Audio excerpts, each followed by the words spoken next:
This is the I Read Comic Books podcast, the best comic book podcast for regular comic book fans. I'm your host, Mike Rapin, and joining me this week, two D-list DC characters lost in the drift of the 52 multiverse, Kara Shimborski. Excuse you, Booster Gold is C-list, all right? D is pushing it. D-list is like Aztec or Gypsy. Just Listen, an we'll additional get into layer it. We need to unpack. We're going to get into it, Kara, don't worry. But I'm also joined by the one and only host of the Next Issue podcast, Danny. Hello. I'm just going to keep it brief. Hello. Yeah, thank you. Today we are here to talk about Booster Gold, specifically New 52 pickup, a collection as commissioned by our good pal Keith on our Patreon. If you also want to become a Patreon and you want to commission an episode, you can join today at patreon.com/IRCB podcast. But before we talk about that book, which was a wild ride, we are going to talk about comic books. And I have two legally mandated questions that I have to ask. And that is, how have you been? How have comic books been? Let's start with you, Kara.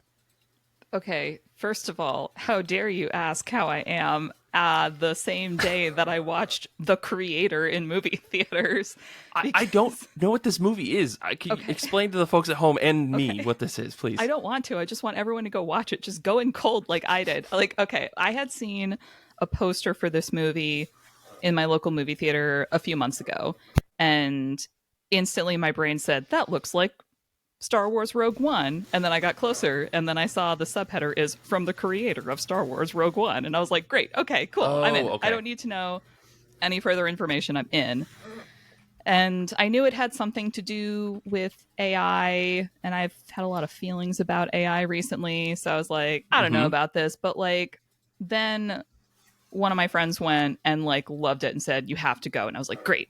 So I went in pretty cold. And basically, it's plot-wise and thematic-wise, a lot of similar, familiar things for people who have been watching sci-fi.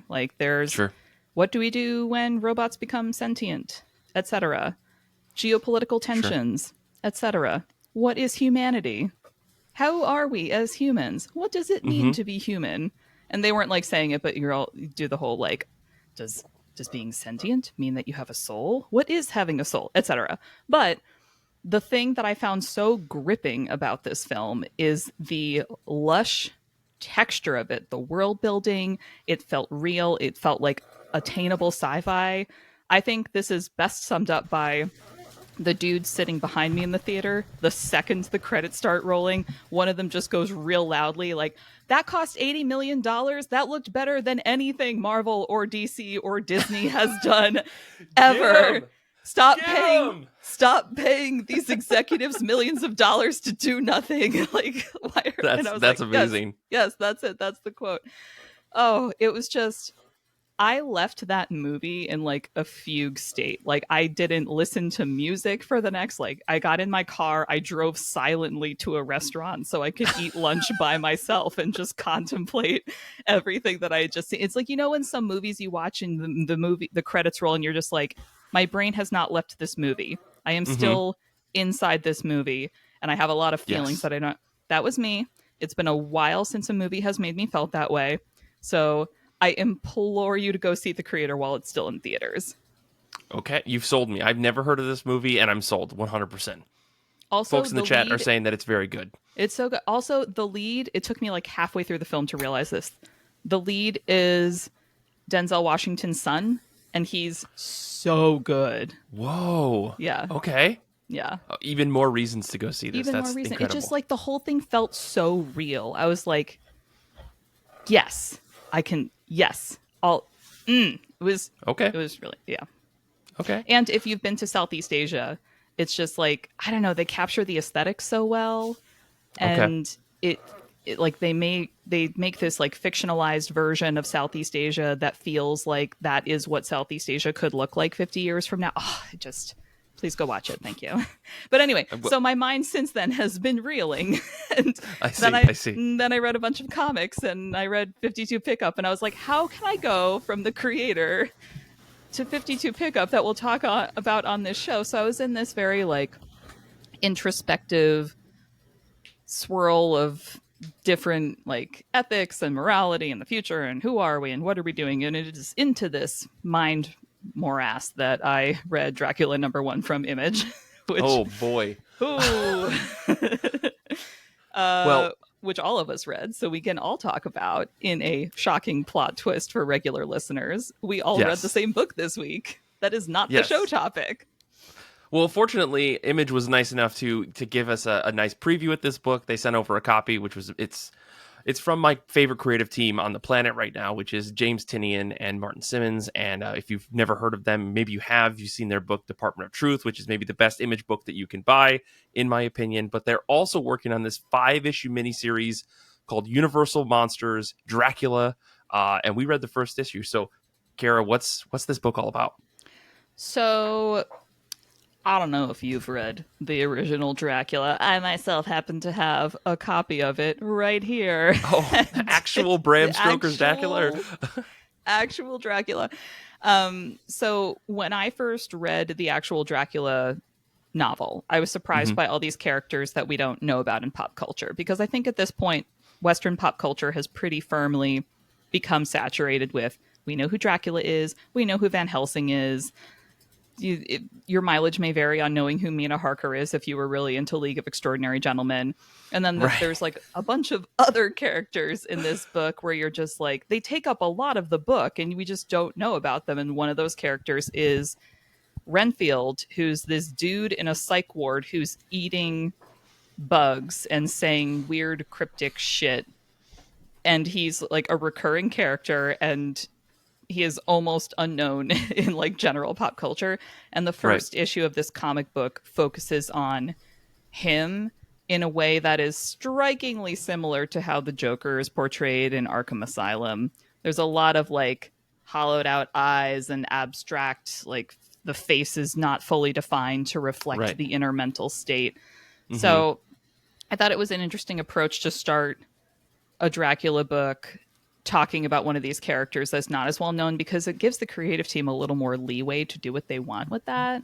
Totally. So I thought it was a really good, intriguing start in that regard. Yeah. Well, Danny, you were the person that kind of put this on the map for us to say, like, hey, we should all check this book out this week. It's spooky season. I'm really curious to know what you thought of this book. Thanks, Mike. So I've been really excited for this book because I inadvertently have been kind of on a Dracula kick this year.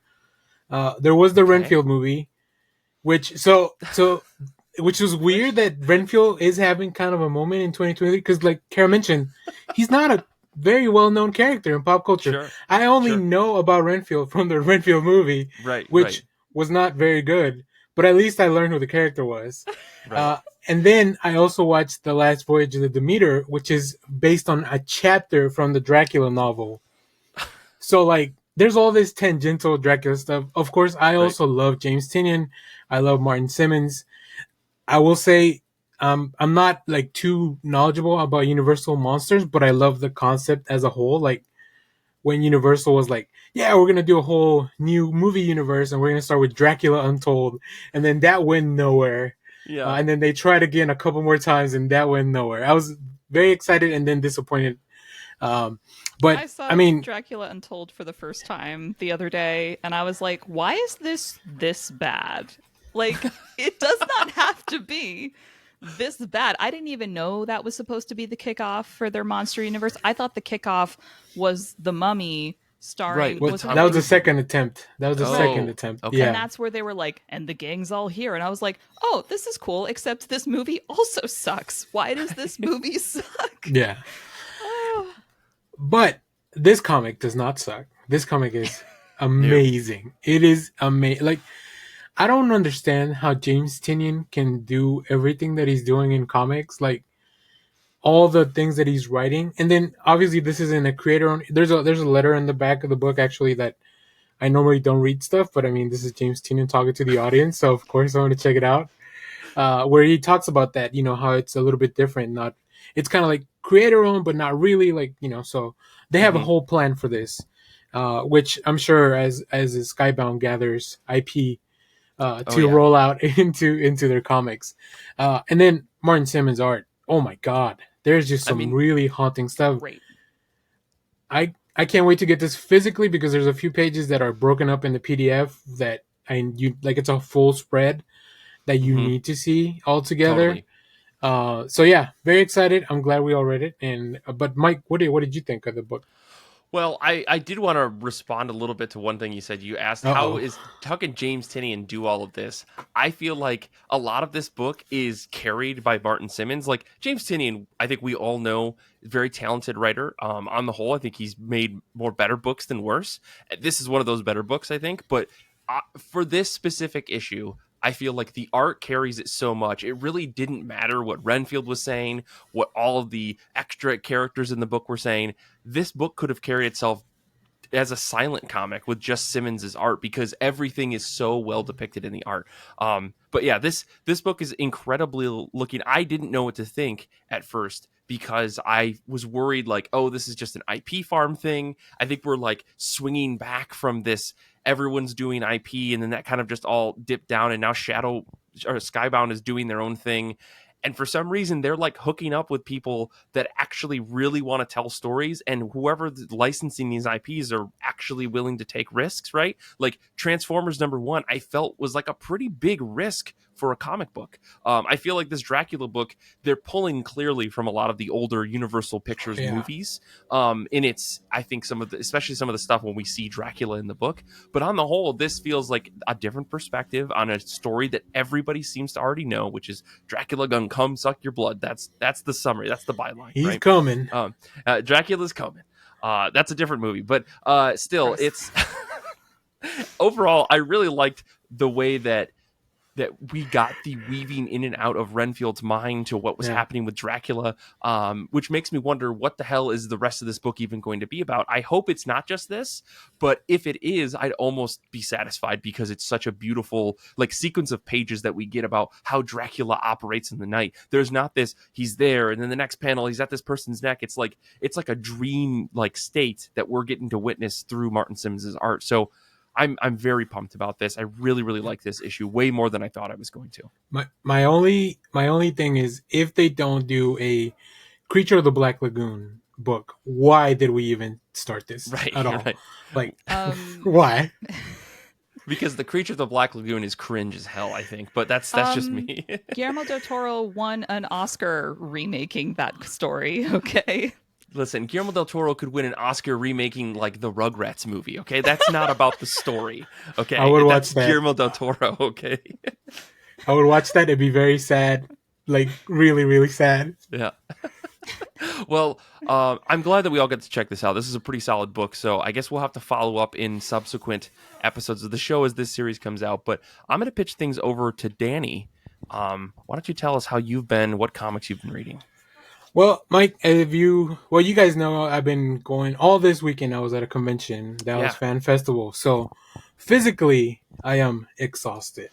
Right. Spiritually, though, I am so fulfilled and so energetic. Like there's so much pop culture just gushing out of me. It is insane. So, but you know, I was going into the weekend and I was like, oh, man, I got like 15 books that I want to read before next week.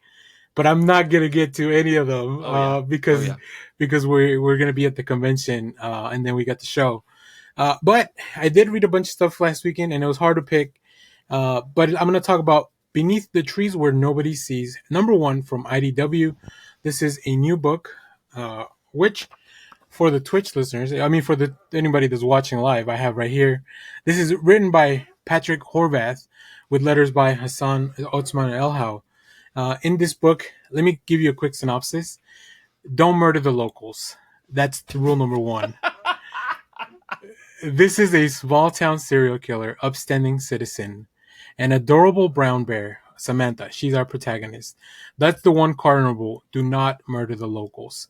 But of course, as things go on in the book, somebody does murder a local, and now we need to figure out what's going on. Samantha's she's pissed about it.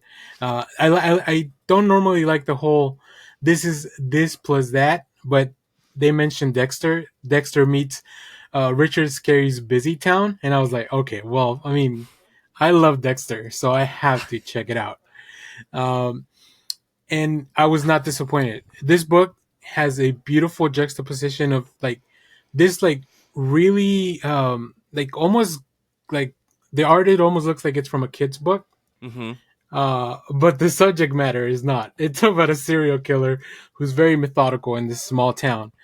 So that was really fun. I really liked it. It's a well-paced mystery. Like everything that we set up in the first issue, I think it's going to be a lot of fun because we get to meet the people from around the town. We get to meet Samantha. And then we also get to meet the first victim that we kind of see in the little, like, very subtle all throughout the book. You get to see this first individual. Also, I don't know if I mentioned this, all the characters are like anthropomorphized animals. So go listen to our anthropomorphized animals episode and why we love them so much. Yeah. But yeah, that was also really cool. So I'm very excited to see what happens. This is a mini series, so I think it's gonna be like 5 or 6 issues from what I've seen. So yeah, that was really fun. I was not expecting to enjoy this book so much, and I'm glad I read it. But but Mike, how are you doing? How comic books been for you? Oh boy. Well, before I get into that, I will say this Beneath the Trees I thought got canceled. Beneath the Trees Where Nobody Sees I thought got canceled when all these IDW stuff just like got tossed up in the air. So I'm surprised to see that it came out. So I guess I'll have to go snag this because I was just under the impression that it was not going to come out. But that's really exciting. Well, if you can't hear it at home, or if you're watching live and you can't see it at home, I was at karaoke yesterday for 4 hours, screaming my little emo boy heart out to basically the handful of mid 2000s emo songs and pop punk songs that I could figure out through this very convoluted karaoke ordering system. We went to a place to celebrate my birthday a little bit later. My birthday was last week, so we're celebrating a week later. But so I basically screamed for 4 hours straight. And so I'm exhausted because I drank about 97 beers and yelled into a microphone. It was great. But so I'm doing pretty good. I did manage to read a handful of comics, despite the fact that I was obsessed with Baldur's Gate last week. Quit playing that because it got really hard in Act 2, and I need to just get past that and be an adult about it. And then I started on this brand new like comics coding project that I may have mentioned to a handful of people that hang out with our Discord. That is coming along to the point where I bought a domain for 10 years because I think that this is a legit thing. And I found a very interesting way to get a lot of information very easily. So more to come on that. So I've been working on that nonstop and I haven't been reading comics. But the 2 books that I did read and I do want to talk about, one of them, Super Mario Wonder also came out, and that's been taking up my time since Friday. Like I picked it up and I've just been playing nonstop. It's amazing. It's a new era of Mario. And it makes me feel good that there's like a stepping stone from like the last generation of Mario, which in my opinion started at the N64 and has gone up through Odyssey. And now there's this new generation of what Mario is going to be. And it's very exciting and so much fun. I feel like any fan that likes Mario is going to enjoy this. But now Spider-Man 2 also came out this weekend. But so I don't know how anybody has time to do anything. This is the thing. If I had a PS5, I would have probably been like 6 hours Mario, 6 hours Spider-Man, 6 hours Mario, 6 hours Spider-Man. But I don't have a PS5, not yet at least. Brian sent a text to the chat that I'm in, and he said my PlayStation 5 is just a Spider-Man machine now. That's it. And I totally understand that.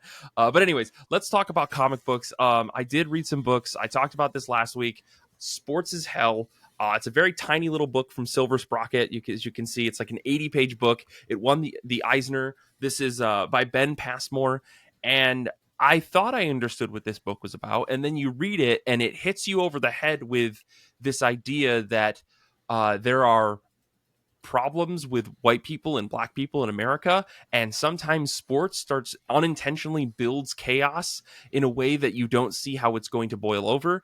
And this book takes that and runs with the idea of like, what if the Philadelphia Eagles won the Super Bowl and then Philadelphia just got trashed, right? That's the right sport, that's the right team. I think so the book kind of takes that idea in a fictionalized city with a bunch of fictionalized people and fictionalized everything, and says, what if there was roving groups of people that really drew hard borders around like race and class, and they all kind of created different groups that started to fight against each other in town, but not in a fun way, in a very much like violent and racially driven like movement in how white people basically oppress black people no matter what happens, especially when it comes to chaotic things and guns and weapons and violence are involved. There's a moment in this book in particular that really made me like lose my mind because of how naturally it was built up in the background of the story about how like even white people with the best intentions can and usually will do the wrong thing in the moment when they're needed to do the right thing. And it was so well executed. I would like drop the book. I was so blown away. So if you get a chance, I will say this isn't like a super heavy read, but it does have a lot of heavy like ideas in it that like if you're not in the right headspace, you might not dig this book. But I found this to be absolutely wonderful. It's an amazing short read, and I think that Ben does a fantastic job of like really getting across this idea while taking like almost a Mad Max approach to the violence escalating in a city where like suddenly there's no police, there's no law, there is just like these gangs of people on motorbikes and racially driven condominium systems that have taken over swaths of the city simply because it drives the narrative to get the point across. So I really, really liked it. I understand why it won the Eisner because it's so well executed. So if you get a chance, I really think you should read it. But that's what I read, or at least one of the books I read. But Kara, let's bounce back over to you. What else have you been reading? Well, okay. When I saw that we were reading Dracula, I thought, surely there have been other Dracula adaptations in comic books. Let me find one on Hoopla to read so I can compare and contrast. Yep. What does Hoopla have? Hoopla has Vampirella versus Dracula. So, okay. To those of you who are unfamiliar with Vampirella, Vampirella is one of the characters that Dynamite Comics keeps publishing, and you'll recognize her because she's the one who's not really wearing clothes. She's wearing like a sash of red across each nipple that meets in like a thong. Like it just nothing about this outfit is an outfit. Like this is designed to not stay on and everyone knows it. And this is one of those things where I'm just like, why comics? I know the answer is adolescent Boobies. straight male. Yeah, fantasies, I was gonna say, but like I was gonna say, not to be confused with Red Sonja, another really popular character from Dynamite that shares a lot of similar traits with the description of Vampirella, just except the vampire thing, really. Look, I've read some Vampirella stuff. I really like a bunch of Red Sonja comics. I understand that neither of them are feminist in any way whatsoever, but I like, giving them a whirl once in a while to see what's going on over there. Dynamite comics, when I think of Dynamite, I think pulp stories. Like they take a lot of stuff from the 30s and 40s and just refuse to let them die. And the other thing I think is, will anyone at Dynamite ever draw a boob accurately? There are so many boobs and none of them would work. They all defy the laws of physics. They are but all it's part of the wrong. fantasy. All right, I'm gonna stop. They're all shaped. That's not how boobs are shaped. I was just like, I'm not out here saying like go look at a boob, but like go look at a real boob. Like that is not what they look like. Anyway, and there's a lot of them in this book, so it's relevant to the topic. Anyway, so I read 6 issues of this book. I could not tell you what the plot is. It was so... I think what they were trying to do is they were trying to make like a commentary on the cyclical nature of stories and how some fates are preordained and some stories just keep playing out and we all have our roles in our stories. Fine. But like, that wasn't really apparent. Like, I'm being real generous with my interpretation here because like, for reasons Dracula is there, and also for reasons Vampirella is there, and like sometimes they're killing each other, and in one scene they're about to have sex, and there's like this really awkward panel where Dracula's like, I'm not forcing you into this, and I'm like, oh, power dynamics, I hate it so much. He literally controls minds. Why are we doing this? I know the answer is money. Anyways, it was just not very good, but I did read it, and it did have some like interesting moments where they tried to like do something with the parallel nature of stories. Like they dove back into one of Dracula's like mythological origins in like the 1400s as like Vlad the Impaler. and then revisiting the version from the novel, and then doing a modern version, which I didn't realize until the end of the book is based off of a 1997 one-shot that Alan Moore wrote, putting Dracula in like modern New York City in 1997, and it was also very not good. And I don't expect, Alan Moore is interesting because Alan Moore writes some very good things and also writes some very not good things. Like, his writing itself is good, but his concepts, I often am like, sir, now that I'm an adult, I have some questions. So, reading this comic series based off of this Alan Moore one-shot that, like, I can't imagine would have had a lot, like, how many people would have read this one-shot in order to connect this later, like, Vampirella Dracula series to this one particular one-shot. I wonder who was on the cover of that one-shot, because that might dictate who has bought that issue. It's Dynamite here, right? Now, look, I'm not here to defend Dynamite, but they are trying to expand. They're doing a lot of stuff with Disney. Like, they're licensing a lot of Disney stuff. They have Gargoyles and the Disney villains, which I'm enjoying a lot of that stuff. And next year we'll be getting Thundercats from Dynamite, which I'm also looking forward to.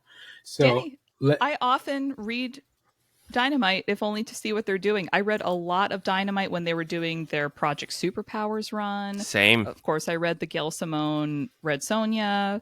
I've read a bunch of other stuff. It's just like, they're just so interesting because I'm like, how big are your print runs? Like, how are you alive? How do you print 20 variant covers for one issue, every single issue? I don't know. I read James Bond regularly from them, right?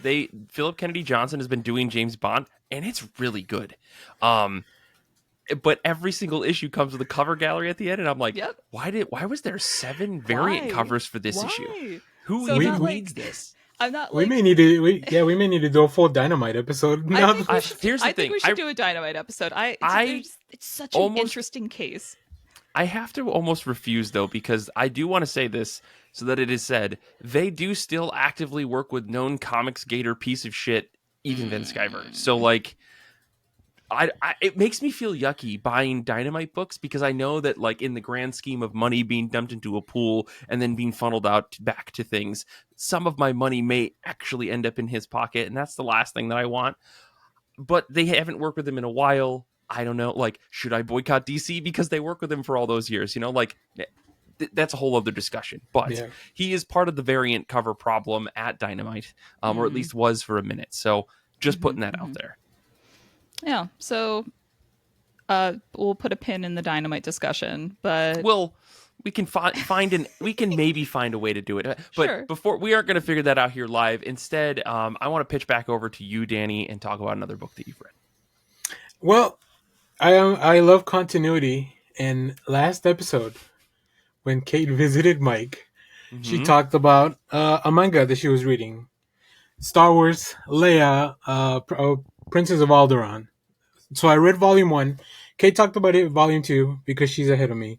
This is by Yen Press. The other reason I read this is because Claudia Gray, the author whose work this is based on, so Claudia Gray wrote the prose that this manga is based on. This manga was adapted by Haruichi. And I got to meet Claudia Gray this weekend at Dallas Fan Festival. As you can see, I got a nice signature from Claudia Gray. So, hell yeah. Very cool stuff. She says she loves the manga. They changed some things, but she's very okay with all the changes. So that was nice to hear, which leads me to just wanting to read more of this book because it's very good. Like, I don't think Kate undersold it. I think it was, the way she talked about the book, like, it's just really good. This is how you get me to read prose. You turn it into manga and you adapt it with pictures.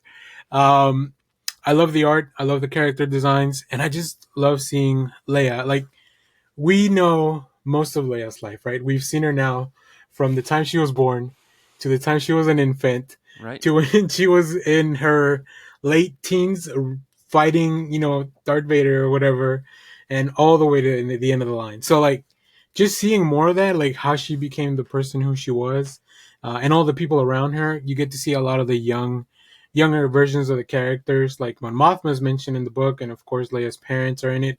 At this point, she doesn't even know about the rebellion. Like, she just thinks she has to be the princess, and she wants to become a senator. Right, that's her goal. But of course, she starts to discover that the galaxy is in the Empire is not what it seems to. Like, it's not what they're selling it, and that's really fun. Also, Holdo's in this book, and Holdo is an amazing character that doesn't get a lot of screen time here because I don't think they. I think they become friends or way better friends later on. But at this point, she's still just kind of around, and she's like the kookiest character. So I love that. So this was really fun, and I bought both volumes like right away because I knew I was gonna really enjoy that. So Sure. Yeah, I make more manga out of stuff. Claudia Gray did mention her other book, Lost Stars, is also adapted into a manga. So yeah, I'm gonna read that once I'm done with Princess Leia, and I'm just gonna read a lot of Star Wars manga now. That's gonna be my thing.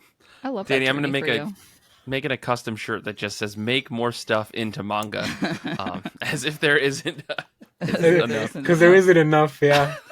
No, I love that. The Lost Stars manga adaptations have been on my list for a while, and I did not know that there was a Princess Leia adaptation. Lost Stars is my favorite Star Wars book, so I will read the manga. The Leia one I didn't like as much, but I do keep thinking about it because they did some interesting things where it was like they did some like early fleshing out of Leia and Holdo's like friendship, so that when you go back and watch Last Jedi, you're just like, oh, you've been friends since you were teenagers. Oh, so There's a panel where Leia meets Tarkin for the first time, and I had to stop reading right there and there. I was like, I need a second because, Tarkin. It's just so interesting that Leia's got more Star Wars stuff about her because we all know that canonly Luke just like futzed around on the farm for the first 19 years of his life, but Leia was just like in the Model UN, but like going around and meeting everybody. Where's our extremely boring TV show about Luke Skywalker, Smallville style, where it's like everything leading up to when he actually became the character people care about, but it's like worse. It's somehow bad compared to Smallville, which had its good moments. But I just want that really, really boring, like either a slice of life comic or something. That'd be fun. I mean, what they should do, what would be the interesting story, and then I promise we can get back to the rest of the stuff that we read.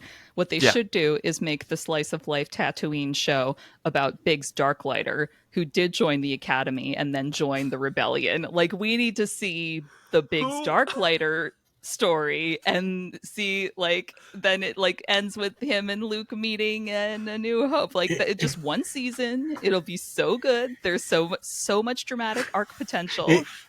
It ends with Luke bragging about it ends with Luke bragging about shooting womp rats. Right. Yep. Okay. Let me talk about one more comic really quick.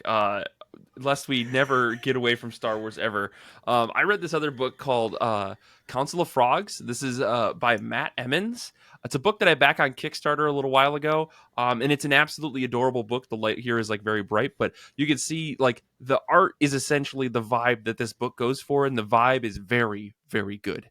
The story is basically about a little frog who's grown from the blood/spirit of a dying war mage and is tasked by his father, in heavy quotes there, who is still alive, but is like living in this swamp, like slowly but surely dying, to go deliver a message to a warlock in a far off land, very far from the frog's home swamp, in order to save not only the war mage, but all of his frog family. On his journey, he'll learn of the goods and evils of the world. And honestly, I don't even want to tell you any more about the book because it's so just adorable and action-packed and exciting. But this is not a cute book. This is not like Bug Boys. This is not a book about like having a good adventure and like we're also friends. Like, this is a book that is like very lo-fi fantasy, but in ways that like really, really work. Like, there's so many just silent pages in this book because one, the frog doesn't talk. But two, it's like the frog on his little journey is taking in the greater world. He's never left his swamp. And so as he's traveling and experiencing the world, you can look at Matt Emmons is just beautiful art as he depicts this fantasy world that is very close to our own. But this little magical frog guy is walking up on his hind two legs, and he's got a little dandelion on his head that he wears as a hat, and he's kind of just like walking through things, and he sees like, you know, a bird will be plucking something off of a tree, and there'll be like a panel of him looking, and then the bird, and then him smiling a little bit, and you're like, how does a frog smile? And you're like, I don't know, but Matt Emmons figured out how to make it look really, really nice and natural. So I really, really enjoyed this. If you get a chance, check this out. It's available at second at bestpress.com. But yeah, this was so worth every single penny. And as much as I'd even want more of this is like 146 pages, and it is perfect. It's the right length. It didn't need a page more or a page less. It like totally nails what it's trying to do. And yeah, just the vibes are good, guys. The vibes are so good in this book. It looks great. I've got it in a tab to consider purchasing for later. Yes, it's a little expensive because it's an indie book, but I promise you, like, it is printed. It's very high quality print. Like, the cover's very nice, so it's worth the money. But Mike, I'm sorry. I just want to say I'm very proud of you for reading your Kickstarter books. I know. A lot of the time, I just buy them and then forget that I bought them until months later when I get a box in the mail. I know. And I'm like, what is this? Danny, stop calling me out. Yeah, so folks in the chat apparently have read this as well and said they read digital edition. The physical edition, I promise you, is totally worth it. But before we get into the top of our pile, Kara, I know you have one more book you wanted to talk about before we get into that. So tell us a little bit about the last book that you read. One more book, so relevant to our discussion after the break. Since we were tasked with reading a Booster Gold comic from the modern era, and because it did reference multiple things that happened in the Justice League International comic book from the 80s. I recently, on this very show, during this very show, panic bought the missing issues of Justice League International because at one point I had loaned them out and I never got them back. And then we were talking about how when comics go out of print, you're screwed. So I was like, oh no, I have to rebuy them. So I found them used and got them. And so I picked up volume 1 again, and it is so unbelievably 80s and also so interesting how this particular comic book is still super relevant for DC fans. Like, I won't get into all the details of what the callbacks are in the Booster Gold volume that we read, but there are several. And there's a lot of things that were happening in DC, in the DC universe around the time of the Booster Gold series we'll be talking about that are like directly events stemming from this Justice League International run. And it had been a minute since I read it. And going back into volume 1, I was just struck by how unbelievably 80s it is. Like, Ronald Reagan is a character. Gorbachev is a character. Guy Gardner is like the 80s macho action hero id.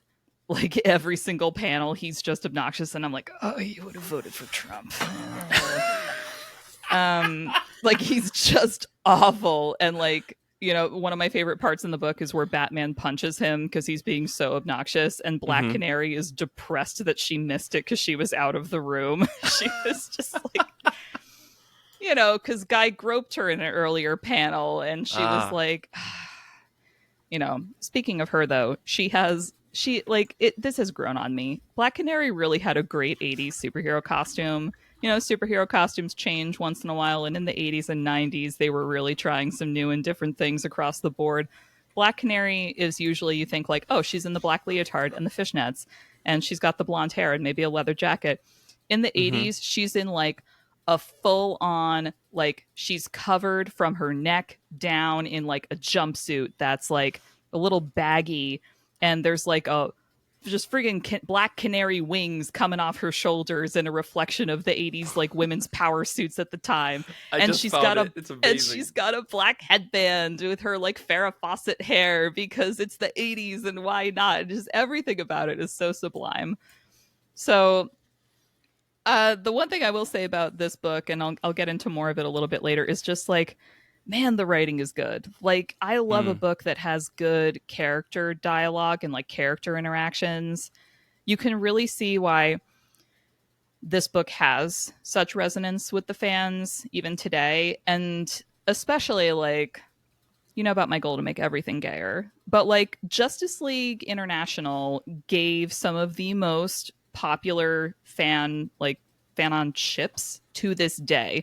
Like some of the most popular like queer DC ships in fan communities are still like the Booster Gold and Blue Beetle from this era, Fire and Ice from this book. Like they're it's just like when I think of like popular queer couples in DC, like, you know, before they actually let Harley Quinn and Poison Ivy be gay, is like the characters from this book. And I think it's because they had such good interpersonal relationships in this book. So there was just like more to work with and more subtext to see. And it just kind of made me be like, see, comics can be like this. Why don't we let more superhero comics be like this? So what you're saying is that I should get on the DC Infinite Universe, whatever, and read this run of Justice League, right? Oh yeah, Justice League International. Okay. There's like four trades of it. It really, you can really see a lot of things in this book that were then referenced for the next 40 years. They're still, still being referenced with the Human Target series by Tom King. Like they do a lot of callbacks to that. And then, you know, unfortunately, Keith Giffen recently passed away. I believe it was last week, and he was one of the creators in this book. But he's one of the reasons this book is so good, like that dialogue and everything that he brought to the book. So yeah, I think this is something that I might also revisit, especially after what we read for today's show. I think it'll be a fun revisit. Yeah. Well, let's move on really quick and get to our top of our pile. This is a section of the show that we do every week where we talk about one comic that we're reading next, whether that's new, old, or just something you're trying to get off of your shelf. So I guess I'm going to kick things back over to Danny after I talk about our Discord picks. Folks of us that are hanging out live on Twitch and on Discord, we asked you before we started recording what you were reading next, and Hugh said they're reading Rare Flavors #2, CK's reading Little Monsters Volume 2, and Paul G is reading Metaphorical Her. One of those books I have not heard of, one I'm not reading, and the other I can't wait to read next. So in reverse order. But Danny, what are you excited for this week? What's on the top of your pile? Well, Mike, if I went through the top of my pile, it'd be like 20 books. But I'm going to tell you the one that it's at the way at the top. It is Captain Marvel #1. And a big reason behind that is the creative team. So this is going to be written by Elisa Wong with art by Jen Basaldua and colors by Brian Valenza. This is a whole new start for Captain Marvel. Of course, there's a movie coming soon, and yeah, I'm sure Marvel's like, oh yeah, we need to put out a new series again for this. Kelly Thompson just had like one of the largest runs that I've ever seen for Captain Marvel, and I think, although I haven't finished it overall, people really like that run. So I want to know what happens next. Now, I love Elisa Wong's current, or I guess the Deadpool run that just finished. Also, their Dr. Aphra run that just finished, or that's ongoing. And then, you know, Basaldua did Mr. and Mrs. X. So the team is solid. This team is super solid. Carol's getting a new outfit. She's getting highest, furthest, fastest. So, like, I'm very excited for a new Captain Marvel book for next week. Interesting. Well, like you said, of course they're going to put out a new #1, but, you know, hopefully it'll be good. You'll have to report back to us, Danny. Let me talk about a book that I'm excited for this week. I actually have it sitting here. Another Kickstarter book that I'm actually going to read. Whoa! This is Koguchi Magazine #1. This is an anthology magazine. It's real nice and thick. It's real like good paper, like very well produced. Like the end of it, it's like see you next time. I mean, like it's very much leaning into this idea of capturing the feeling of like a bootleg VHS collection at a convention. This is what they said about the book. The anime OVAs for sale in the back of a magazine, or the genre paperback section in a bookstore. Fascinating, exciting, and diverse short stories that will live in your imagination long after you put the magazine down. I think this is a quarterly like anthology book. It's nice and thick. And honestly, the overall vibe I get is like, it's exactly like the type of magazine that you would stumble upon as like a teenager or early college, like just going through the back bin of some random discount store or like a flea market and be like, what the hell is this? It has that feeling of like a very rigid magazine, but you can tell that like the pages are just packed with like unbelievable art. Like, I don't know, this book just looks so pretty. And like, for the folks listening at home, not on Twitch, I'm flipping through this thing and the art styles are all over the place. Everything's huge. And I kind of just love the size of this thing. So I'm really, really excited. Vibes are good on this book too. Spoilers, most of the books I back on Kickstarter, the vibes are good. So I'm really excited to read this. Plus the cover is fantastic. There's a giant cat horse, and who doesn't love a giant cat horse? But this is very, very exciting. Kara, what about you? What are you reading next? Well, Mike, I'm reading a whole bunch of stuff next, but the one that I put on the top of my pile here is Salt Magic by Hope Larson. It won an Eisner. Ooh. I don't know anything about it. It was a rare instance of me buying a book without reading it in a library or a review PDF or a Hoopla first. Oh, yeah. I saw it on the bookshelf in the bookstore, and the color blue on the cover got my attention. Mm-hmm. And then I saw the word witch and won an Eisner, and I was like, say no more. I'm taking it home with me. I'm joining the Kate Scotchless, Kate Lamphere school of picking up all ages books about witches to read at all times. Yes. I mean, this book also has art by Rebecca Mock, who is unbelievably good. I have yet to read this, but this has been on my this is a book I'm going to put on my Christmas list or something, because it looks really good. I want to read it, but yet I could turn to the bookshelf that I have next to me that is full of unread books, such as this book that's sitting here. So, it's fine. That's cool. Very exciting. But like because we're deep in spooky season, like my entire TBR is graphic novels about witches that one of the Kates have recommended at some point before. But then the other thing, taking things back to Dynamite, I went to a comic book store. I bought issues 1 through 5 of Maleficent because I liked the covers and I thought, oh God, I'm turning into Danny. So, they had variant covers. They had too many variant covers. I got to pick the variant cover that I wanted. I was excited that they had the whole thing. I was mad that nobody had told me that Disney was doing comics stateside, because usually they do European comics, but not American comics. A whole new world has opened up for me. A new enchanting point of view. All right, no, I'm not. Nope. Kara, the mouse is going to come down on this podcast. Danny, say what you need to say. We got to wrap up. Let me tell you, first of all, I'm reading that Maleficent series. I can't wait to wrap it up. But they also announced a Cruella de Vil series from Dynamite. Like, they're picking Disney has a lot of really good villains. There's a Scar series. There's a Hades series going on right now. If you're a Disney fan and you're not reading those, like, what is wrong with you? But yeah, I can't wait for Cruella de Vil. I'm going to start ranting about nostalgia bombing. We're going to take a quick break. And when we come back, we are going to talk about the thing that we're actually here to talk about this week, which is Booster Gold Volume 1, 52 pickup. So we'll be back in just a second to do just that.